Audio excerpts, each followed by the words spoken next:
para a tua vida nessa noite. Em 1 Samuel, vamos trazer à memória algo que tanto se tem voltado os olhos nesse dia.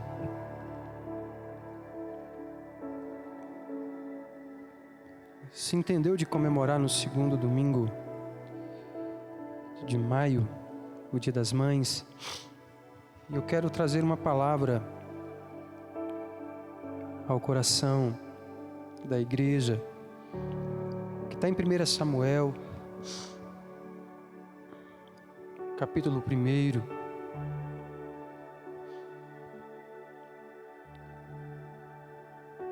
Apenas o versículo 8. Diz assim: Então Eucana, seu marido, lhe disse: Ana, por que choras? E por que não comes? E por que estás de coração triste? Não sou eu melhor do que 10 filhos? Amém?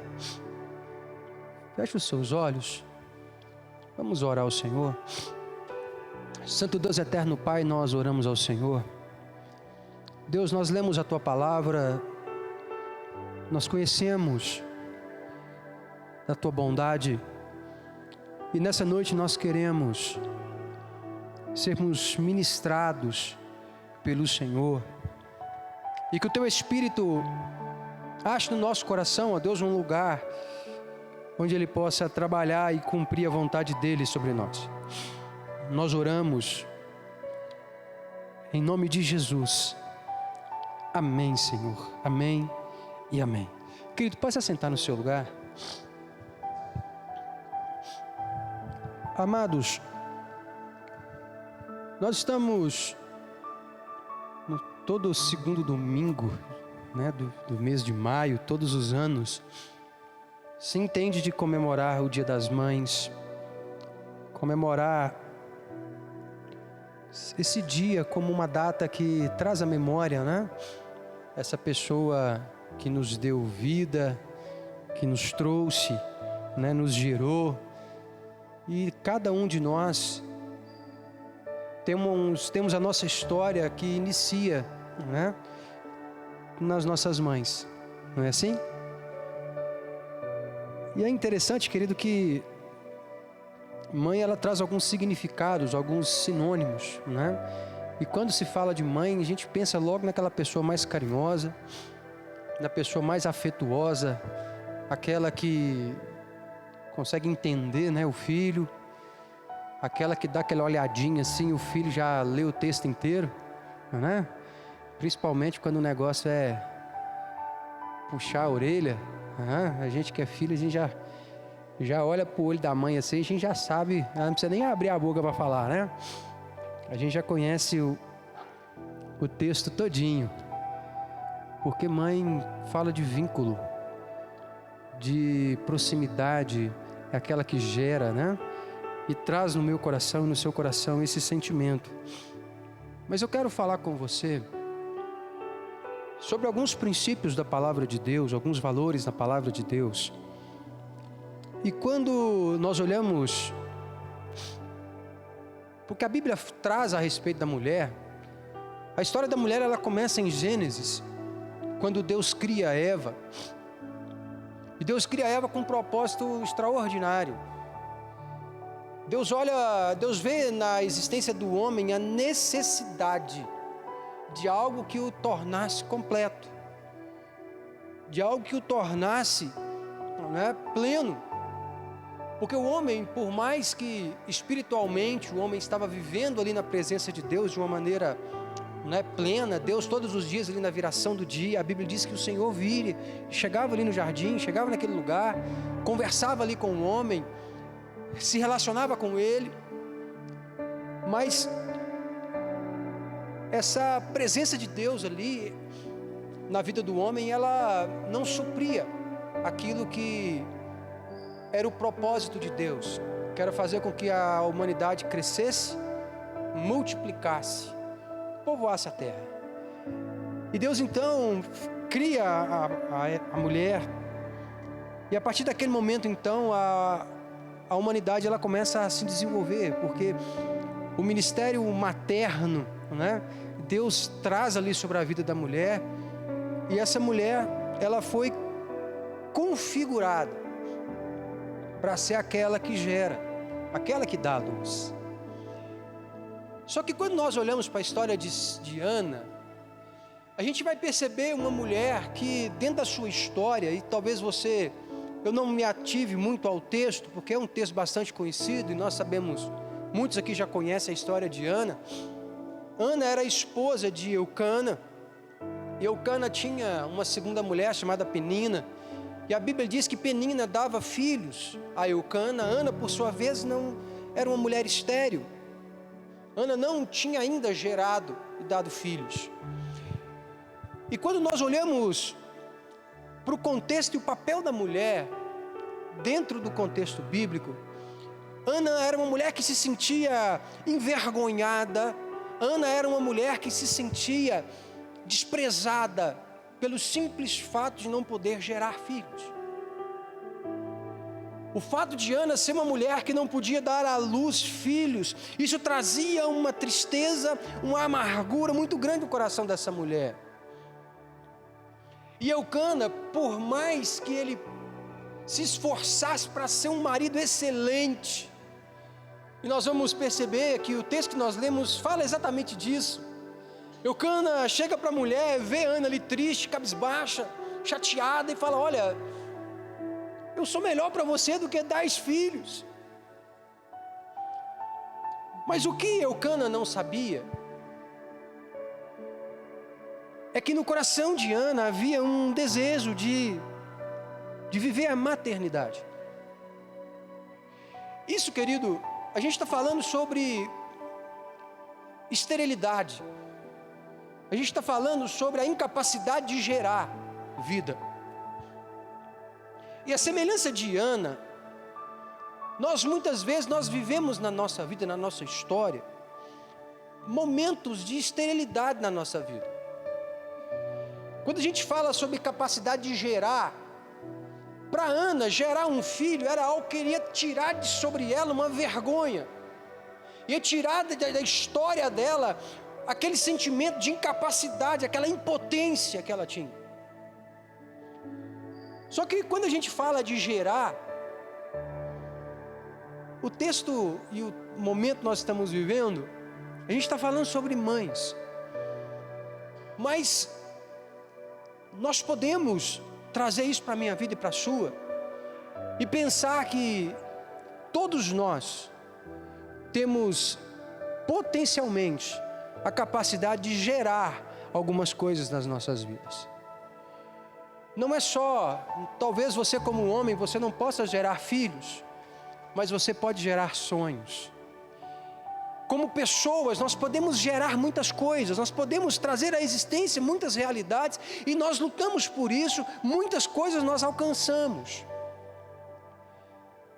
Mas o fato, querido, é que, de uma maneira geral, muitas vezes na nossa história, a gente se depara com as nossas incapacidades, a gente se depara com as nossas limitações, a gente se depara com momentos na vida da gente que a gente está tentando trazer à existência algumas coisas e a gente não consegue.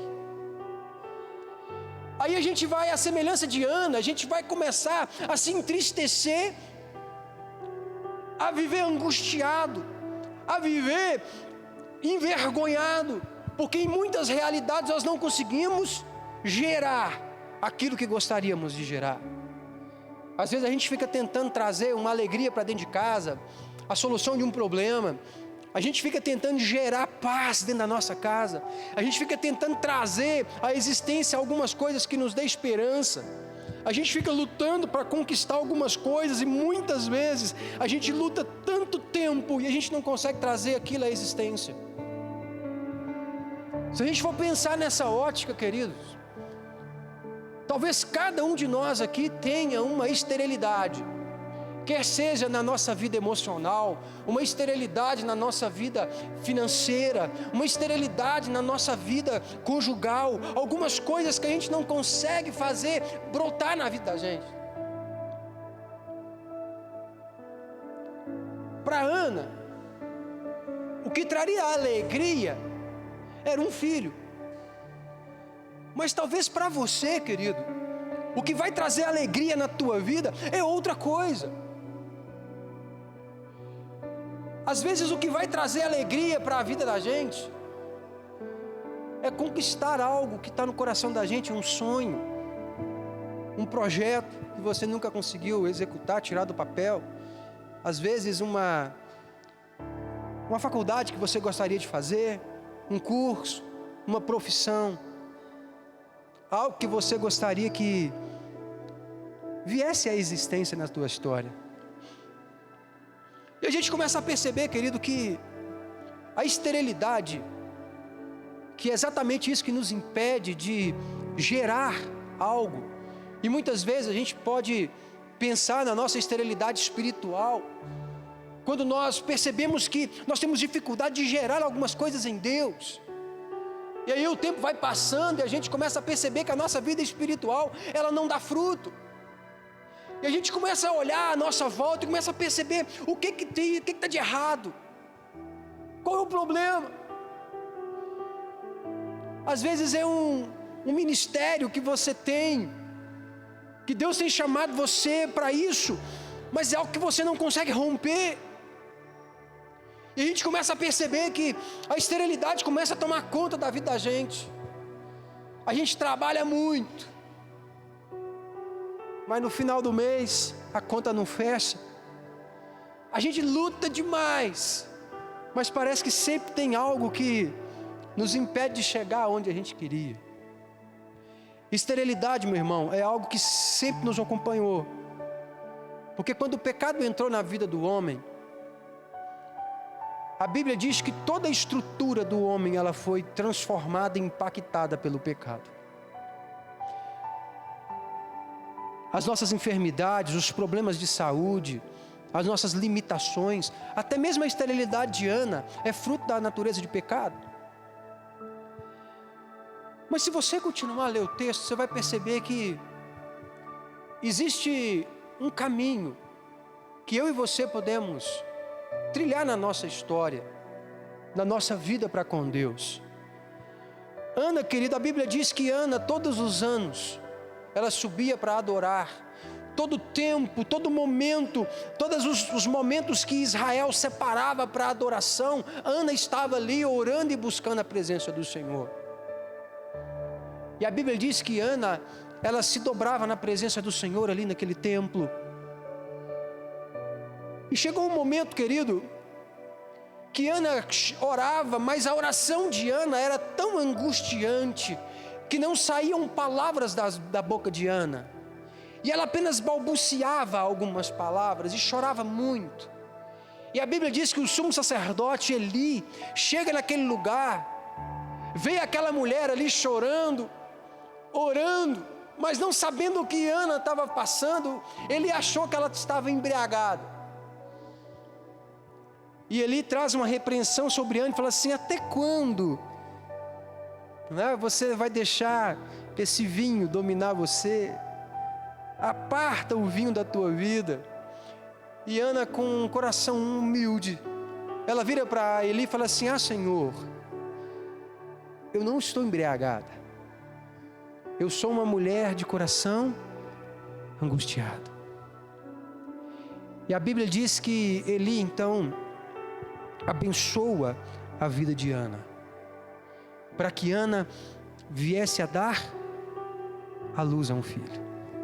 Querido, Ana tem alguns princípios que eu e você precisamos observar a vida dessa mulher. A Bíblia diz, querido, que Ana, ela era afrontada em todo tempo pela Penina, que era uma mulher que se rivalizava com Ana o tempo inteiro. E Penina, ela usava da sua fecundidade para poder tentar ganhar o amor do marido, trazer para si a atenção daquele homem. Mas a Bíblia diz que todas as vezes que Eucana saía para adorar, ele dava uma porção dobrada para Ana. Ele tinha um carinho todo especial com aquela mulher. Porque Ana tinha algumas virtudes, irmãos, que eu e você precisamos aprender a cultivar. A primeira coisa, meu querido, Ana tinha um coração humilde na presença do Senhor. O coração de Ana era um coração permeado pela humildade. E humildade, querido, a Bíblia diz que ela é um fruto do Espírito. E eu e você precisamos entender que um coração humilde, um coração quebrantado e contrito, a palavra de Deus diz que o Senhor, Ele não despreza o coração humilde. Aqueles que são de coração humilde são homens e mulheres que alcançam e que movem o coração de Deus ao seu favor. Você quer alcançar algo no Senhor, querido? Se você tem propósitos, se você tem objetivos, se você tem algumas realidades que você deseja alcançar no Senhor, a primeira coisa que você precisa entender: tenha um coração humilde na presença do Senhor. Humildade, querido, é um requisito básico para caminhar na presença de Deus. Humildade é a consciência de quem nós somos, é a convicção de quem eu sou, é a certeza de que eu não sou nem mais nem menos do que aquilo pelo qual Deus me criou. Ser humilde, irmãos, algumas pessoas até confundem. Humildade tomou algumas atribuições que não fazem parte da humildade em si. Às vezes a gente acha que humildade é pobreza. Humildade não é pobreza. Humildade não é falta de recurso. Humildade não é a ausência de alguns recursos na nossa vida. Humildade, querido, é você ter consciência de quem você é na presença do Senhor. Nós estávamos aqui trabalhando na quarta-feira e nós falamos sobre isso. É você ter consciência de que você é barro nas mãos do oleiro. É você ter consciência de que você é dependente do Senhor. E isso não depende do que você tem ou o que você deixa de ter. Não depende se você passa dificuldade ou se você tem uma conta bancária gorda. Humildade é você ter consciência de que você é dependente do Senhor. E como dependente, você busca a presença do Senhor, porque você sabe que você não pode viver longe dela. E a Bíblia diz que Ana era uma mulher que estava ali se humilhando na presença do Senhor e buscando em Deus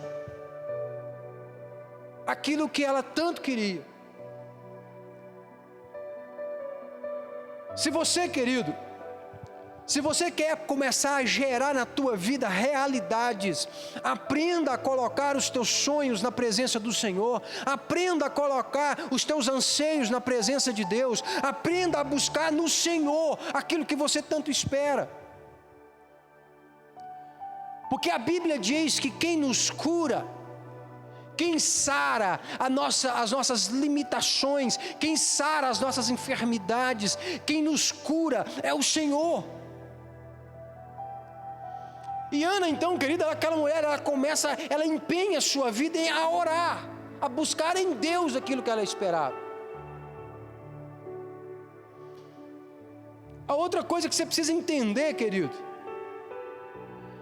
é que Ana não estava com os olhos postos nas afrontas de Penina. Ana não estava olhando para as circunstâncias que estavam à sua volta. Ana estava colocando o seu coração inteiramente no Senhor. Amado, preste atenção numa coisa. Satanás, nosso adversário, ele fica o tempo inteiro. A Bíblia diz que ele passa o tempo inteiro como um leão, bramindo ao nosso redor, buscando a quem possa tragar. Quando nós olhamos para essa situação, você vai perceber uma coisa muito interessante, querido. Em todo tempo, Satanás sempre reserva alguém para tentar tirar o nosso foco daquilo que nós precisamos fazer. Satanás sempre tem algo para tentar tirar o seu foco daquilo que você precisa fazer na presença do Senhor. Ana tinha todas as razões para trazer para dentro do coração amarguras, tristezas, rancores. Mas a Bíblia diz que Ana era uma mulher de coração amargurado, entristecido. O coração daquela mulher, ela estava entristecido não pelas circunstâncias que Penina estava trazendo, mas Ana estava voltada para dentro de si mesma. Ela estava olhando para suas próprias limitações. Ana estava olhando para sua própria fragilidade, para sua própria esterilidade. Ana não estava jogando a culpa em ninguém.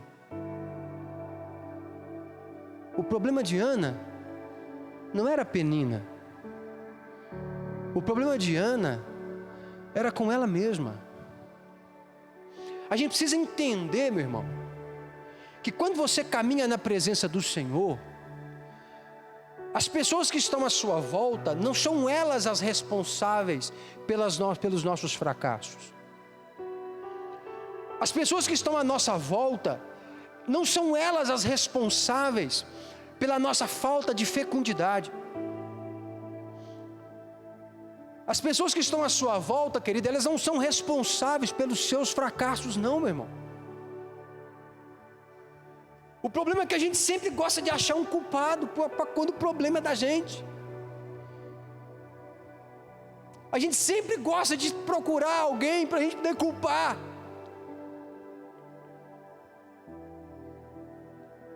Tá certo que quando a culpa é sua, você pode pôr ela em quem você quiser, porque ela é sua, né? Mas eu preciso aprender, querido. Assim como Ana, eu e você, nós precisamos aprender a olhar para dentro das nossas limitações e buscar no Senhor a solução dos nossos problemas. Ana não estava ali diante do Senhor reclamando de Penina, falando que aquela mulher era um inferno na vida dela, né? Ana não estava perdendo tempo com isso. Deixa eu te falar uma coisa, meu irmão, para de perder tempo com as distrações que Satanás tem colocado à tua volta. Para de perder tempo tentando achar responsáveis, culpados, problemas, tentando achar pessoas para você poder descarregar sua raiva. Lembra de uma coisa, meu irmão: quando você entrega os teus caminhos ao Senhor, quando você confia nele, no mais tudo ele fará por você. A gente está vivendo um tempo, querido, um tempo difícil,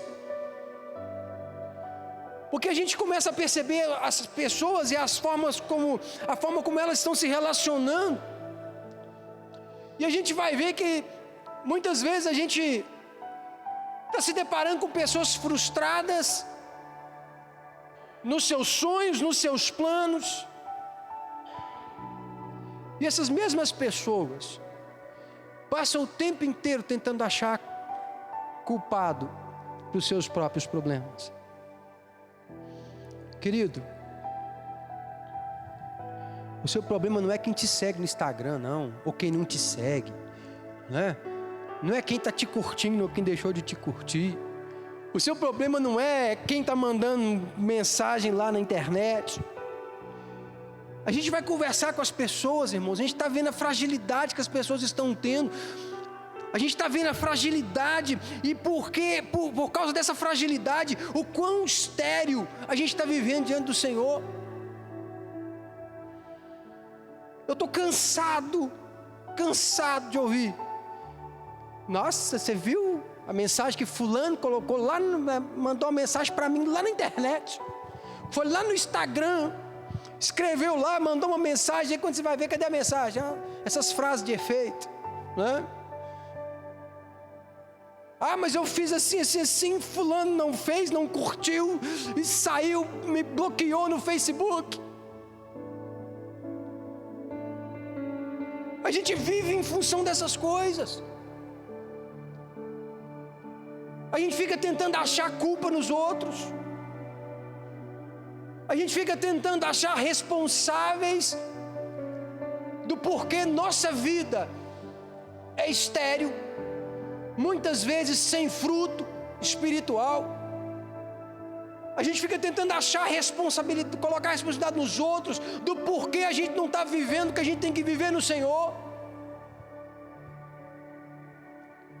A gente fica o tempo inteiro tentando achar responsáveis, culpados por os nossos próprios fracassos.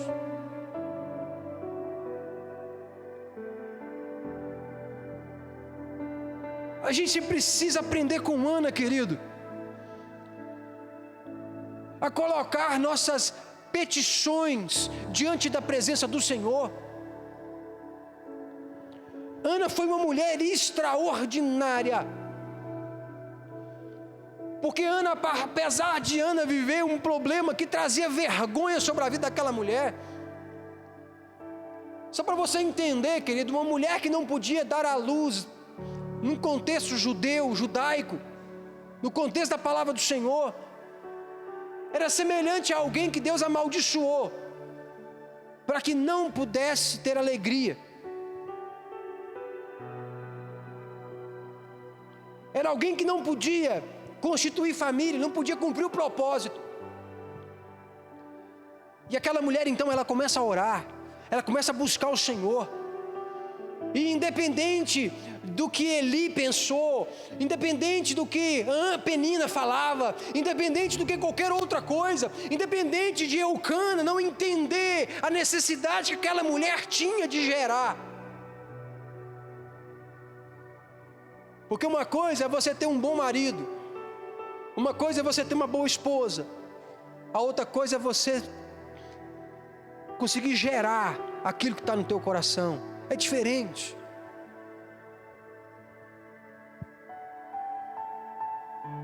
Quantos aqui tem algo no seu coração que você gostaria de gerar, mas às vezes você encontra barreiras para isso? Quantos aqui nesse lugar gostariam de trazer à existência algumas coisas na sua vida, mas você sempre se depara com algumas limitações que estão em você? São muitos, irmãos. Cada um de nós temos nossas limitações, mas o que nós precisamos aprender com Ana é colocar diante do Senhor essas realidades, é apresentar